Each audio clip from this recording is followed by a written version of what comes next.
Hey, I'm Kirk Kaiser, and the other day I had somebody ask me a really good question.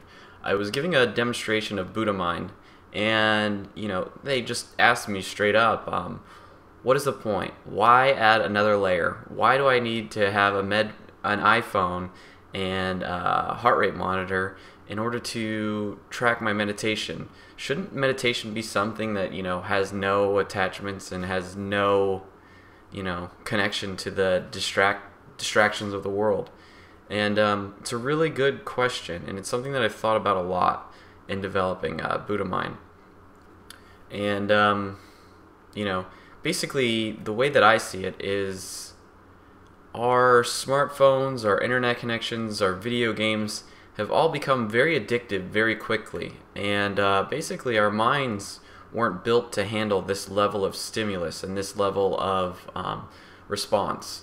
See, in normal everyday world, you're going to get very little amounts of, justification and people, for example, liking you, getting that sort of dopamine infused justifications in the world.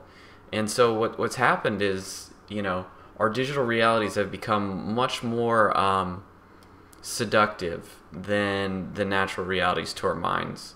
And so when you see everybody walking with, smartphones in their faces, what you're really seeing is the effectiveness of these digital realities to draw us in. And so Buddha Mind is kind of my first response to this new layer of a reality. How do you get people to start being able to be focused again? I mean, this new digital layer over the world is taken over very quickly.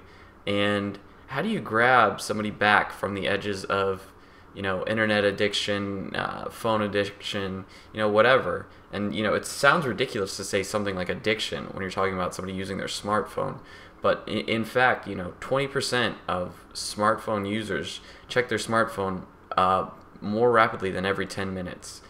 And, so you're talking about a real level of addiction here. And so Buddha Mind is kind of, taking a step back and saying, well, if somebody's this caught up, how do we get them to take the first step out to, start becoming more aware of what they're doing?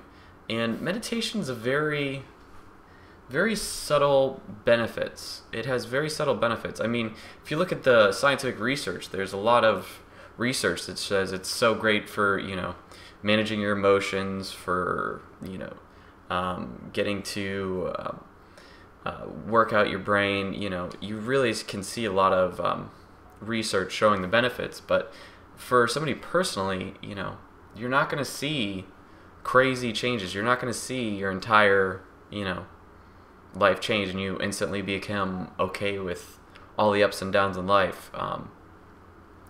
So how do you get somebody to go from, this very digitally tethered world of and circle of, check something, check Facebook, check Instagram, did I have any likes?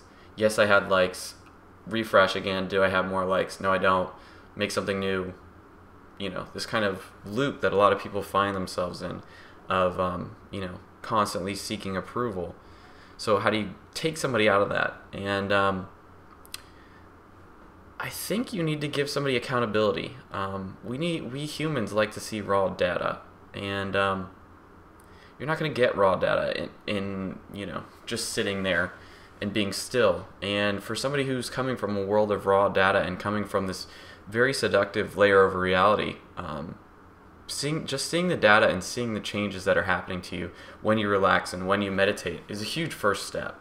And I think that it's going to be, the doorway to get more and more people to give themselves space, because I think that right now we're really lacking a lot of space. And what I mean by that is, personal space for you to think clearly. I think for a lot of us, I know this happens to me, all the time. It can happen to me daily if I don't become aware of it. You get caught up into this process of just following the stream and not really taking a step back and getting a big vantage point view of where you're going and what you're doing and what you're trying to accomplish before you start making and taking all this action. I know I'm kind of getting off a tangent here, but to me, one of the biggest dangers I face as a programmer is, you know, getting in these loops of activity that provide very little value. So, this is my attempt to help people take a step back and get a broader view of what they're doing.